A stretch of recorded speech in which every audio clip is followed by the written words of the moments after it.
జై గురుదేవ. పిల్లలు చెప్పినటువంటి భజగోవింద స్తోత్రంలోని మరొక అద్భుతమైన వైరాగ్యాన్ని బోధించేటువంటి పద్యం యొక్క తాత్విక అర్థాన్ని చూస్తే ఇందులో స్వామి ఏమంటున్నారంటే, కామం క్రోధం లోభం మోహం త్యక్త్వాత్మానం పశ్యతి సోహం ఆత్మజ్ఞానవీనామూఢా తే పచ్యంతే నరక నిగూఢాని. అంటే మనం ఇంతకుముందు చెప్పుకున్నట్టు మహాత్ముల యొక్క ఏకైక కర్తవ్యం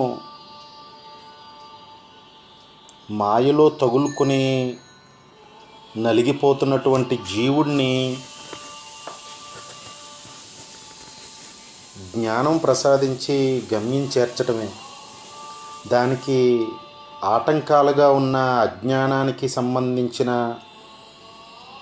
అన్ని విషయాల్ని మహాత్ములు జీవుడికి ఎరుకపడేలాగా వైరాగ్యాన్ని బోధిస్తున్నారు. ఏ మహాత్ముడు బోధన గ్రహించినా మనం ఈ విషయాన్ని చాలా స్పష్టంగా గమనించవచ్చు. స్వామి ఏమంటున్నారంటే, కామం, క్రోధం, లోభం, మోహం వీటిని విడిచిపెట్టి సాధకుడు తన యందున్న ఆత్మను సోహం అనే భావనతో దర్శించగలుగుతాడు. ఆత్మజ్ఞానం పొందని మూఢులు నిగూఢమైన నరకంలో పడి చిత్రహింసలకు లోనైపోతారని చెప్తున్నారు అన్నమాట. ఇక్కడ ఇది చాలా భయానకమైన హెచ్చరిక. ఇక్కడ అంటే లోకంలో కనుక అజ్ఞానంలో ఉన్న ప్రాకృతికమైన భౌతిక ప్రపంచంలో కోరికలతో నలిగిపోతున్నటువంటి, కోరికలతో భ్రమలో ఉన్నటువంటి ఏ ఒక్కరిని తెరిచి చూసినా వారందరూ ఈ ప్రమాదంలో ఉన్నారని హెచ్చరిక మాట. అంటే స్వామి ఏం చెప్తున్నారంటే, కామం అంటే కోరికలు, క్రోధం కోపం, లోభం అంటే పిసినారితనం, మోహం వాటి పట్ల, వస్తువుల పట్ల వ్యామోహం, మనుషుల పట్ల వ్యామోహం. కామం, క్రోధం, లోభం, మోహం అనే అత్యంత ప్రమాదకరమైన శత్రువులు. వీటిని కనుక సంహరించకపోతే సాధకుడు ఎప్పటికీ ఆత్మజ్ఞానాన్ని పొందలేడు. ఒకవేళ కనుక ఆత్మజ్ఞానాన్ని కనుక పొందలేని పక్షంలో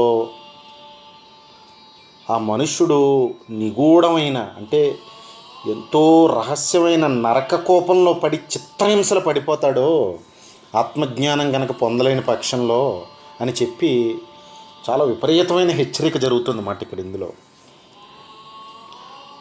మహాత్ములు ఎవరు బోధించినా, మహాత్ములు అడుగుజాడని చూసినా ఈ విషయం చాలా స్పష్టంగా గమనించవచ్చు. కాస్త మనం ఒక చిన్న ఉపమానం తీసుకుంటే, ఎవరన్నా పై మెట్టుకి వెళ్ళాలంటే, మెట్లు ఎక్కుతున్న ఒక మనిషిని ఉదాహరణ తీసుకుంటే, పై మెట్టుకి వెళ్ళాలంటే కింద మెట్టుని వదలవలసిందే. పై మెట్టుకి వెళ్తాను నేను, కానీ కింద మెట్టుని వదలను అని అంటే అది అమాయకత్వం, భ్రమ అని అనుకోవాల్సి ఉంటుంది. అంటే నేను కింది మెట్టు మీదే ఉండి పై మెట్టుకి వెళ్తానంటే అది మూర్ఖత్వం అవుతుంది. అంటే ఇంకో రకంగా చెప్పుకుంటే, దీన్ని కింది మెట్టును వదిలేము అని అంటే పై మెట్టుకి చెప్పనక్కర్లేకుండానే పై మెట్టుకి వెళ్ళామని. ఒక చిన్న మనకి నిత్యం చూసే విషయాలను బట్టి మెట్టు పై మెట్టుకి వెళ్ళటం అంటే కింద మెట్టును వదలటం, కింద మెట్టును వదిలేమంటే పై మెట్టుకు వెళ్ళేవని చెప్పక్కర్లేదు. అలాగే ఈ కామం, క్రోధం, లోభం, మోహం అనేటువంటి అజ్ఞాన నాశనం కనుక జరిగితే ఆత్మజ్ఞానం అనేటువంటి జ్ఞానోదయం జరిగిపోయినట్టే. అంటే మరో రకంగా అనుకుంటే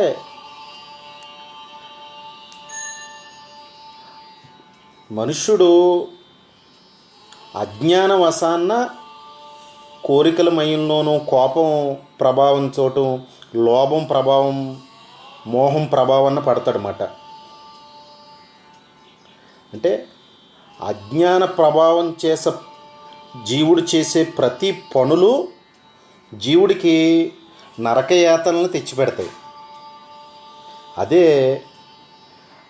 ఇందాక అనుకున్నట్టు కింద మెట్టును వదిలి పై మెట్టుకి ఎప్పుడైతే వెళ్ళాడో వాడు పై మెట్టుకి వెళ్ళినట్టే. అంటే ఈ అజ్ఞాన సంబంధమైన అహంకారం ద్వారా ప్రేరేపితమైనటువంటి కామం, క్రోధం, లోభం, మోహం అనే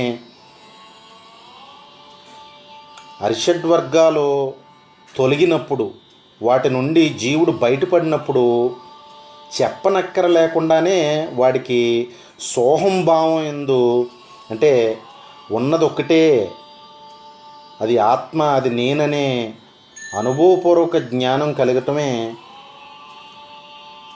జీవుడు నరకం నుంచి బయటపడినట్టుమాట.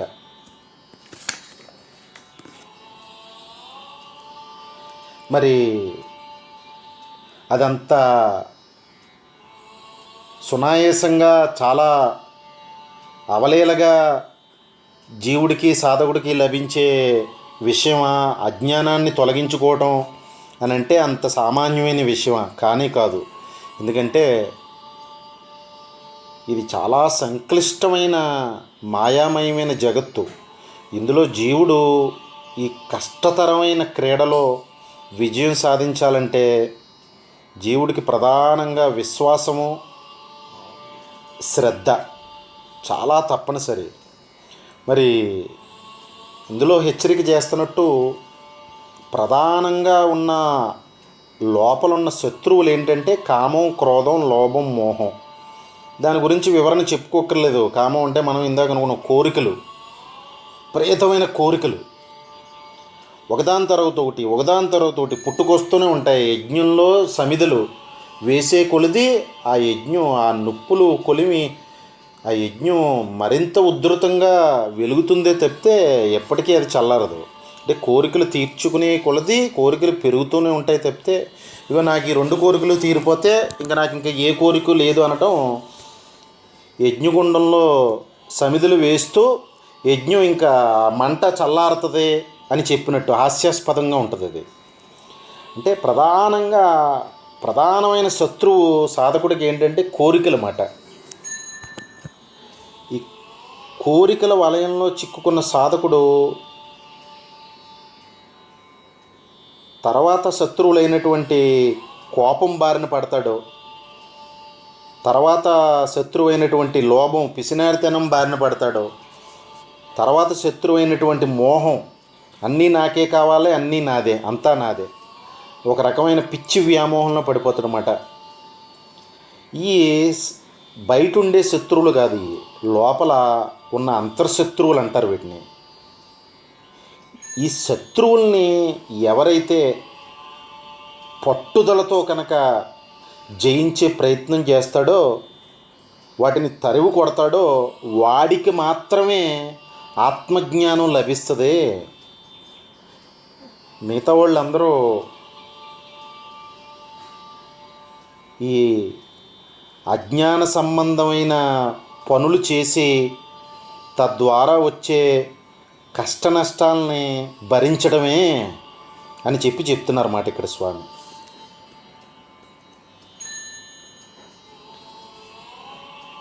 అంటే ఇక్కడ ఏం చెప్తున్నారంటే మహాత్ములు, శత్రువులు మన ఇంట్లో కనుక జ్వరపడితే మనకు మనశ్శాంతి ఉండదు కదా. ఆ శత్రువుల్ని ఇంటిలోంచి తరిమి కొట్టే వరకు మనకి మనశ్శాంతి కానీ, సుఖం కానీ, శాంతి కానీ ఉండదు.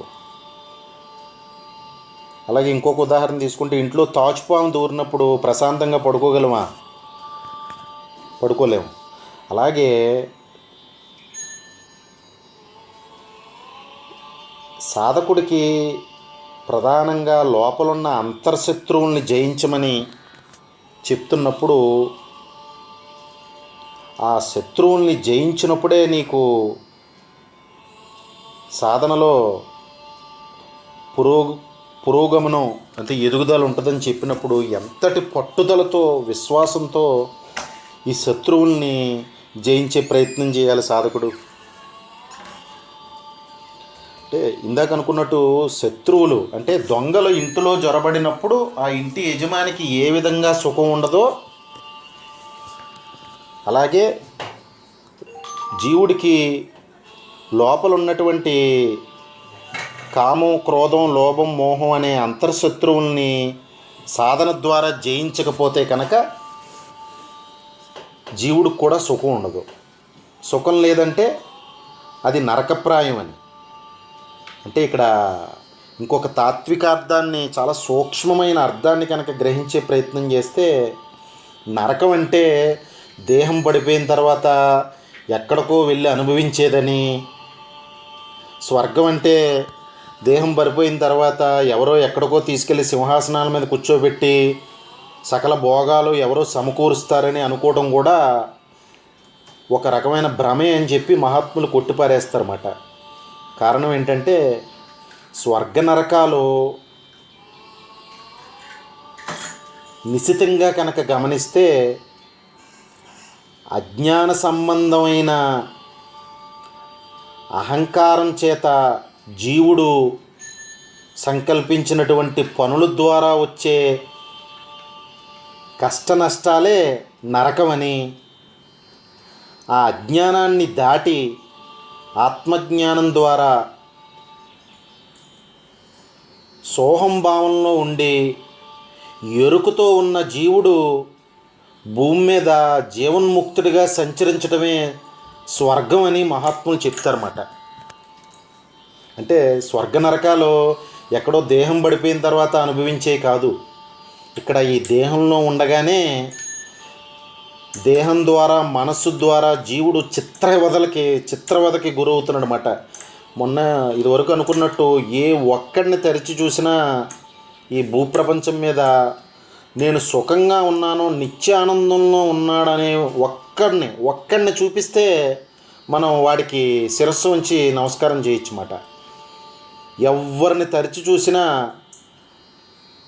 ఆరోగ్యపరమైన సమస్యలు, ధనానికి సంబంధించిన సమస్యలు, రకరకాలైన కష్ట నష్టాలు, అవమాన భారాలు, ఇవన్నీ కారణం లోతుగా కనుక గమనిస్తే మహాత్ములు ఏం చెప్తున్నారంటే,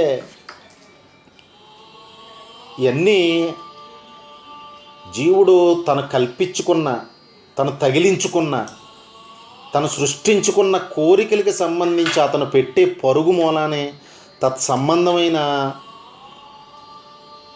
ఫలితాలు కష్ట నష్టాల రూపంలో వస్తున్నప్పుడు ఆహాకారాలు చేయటం వల్ల లాభం ఏముంది? కోరికలు తగ్గించుకుని కర్తవ్యతానిష్టని భగవత్కార్యం కింద చేస్తూ ఆత్మ జ్ఞానానికి సంబంధించిన సాధన కొనసాగించినప్పుడు నరకం అనే ప్రశ్నే లేదు. నిగూఢ నరకం అన్నారు ఇందులో. అంటే చాలా సూక్ష్మంగా తను చేసే పనుల ద్వారా వస్తున్న ఫలితాలే నరకప్రాయంగా జీవుడు నలిగిపోతాడని అర్థం అన్నమాట. ఈ అంతర్శత్రువులను జయించి ఆత్మజ్ఞానం పొందడం ద్వారా నిత్యానందాన్ని పొంది ఆ స్వర్గాన్ని దేహంలో ఉండగానే జీవన్ముక్తుడిగా భూమి మీద కూడా అనుభవించవచ్చని చెప్తున్నారు మహాత్ములు. వాళ్ళ అడుగుజాడలు చాలా స్పష్టంగా కనిపిస్తాయి ఈ విషయాన్ని గ్రహిస్తే కనుక. అంటే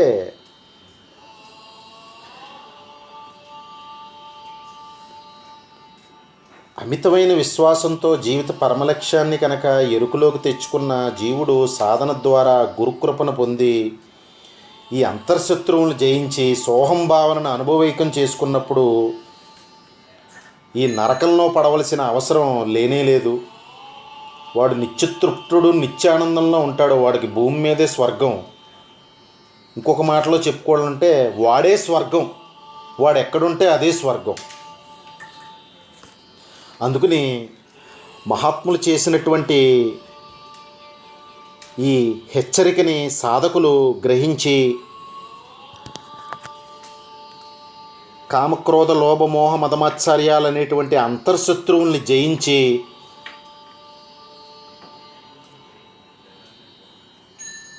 నిష్కామ కర్మ ద్వారా, భక్తి ద్వారా గురుకృపను పొంది ఆత్మజ్ఞానాన్ని పొంది జీవిత పరమలక్ష్యం చేరుకుంటారని ఆశిస్తూ సర్వం శ్రీ సద్గురు అర్పణమస్తు. జై గురుదత్త. గురుబంధువులందరికీ ఒక మనవి. సాధకులందరికీ తత్వజ్ఞానం అందాలనే మా ఛానల్ యొక్క ప్రయోజనం నెరవేరడానికి 1. వీడియో క్రిందున్న సబ్స్క్రైబ్ బటన్ని నొక్కండి. 2. సబ్స్క్రైబ్ బటన్ ప్రక్కనున్న గంట సింబల్ను నొక్కండి. 3. మా వీడియోస్ని సాధకులకి షేర్ చేయడానికి ప్రయత్నించండి. ధన్యవాదాలు.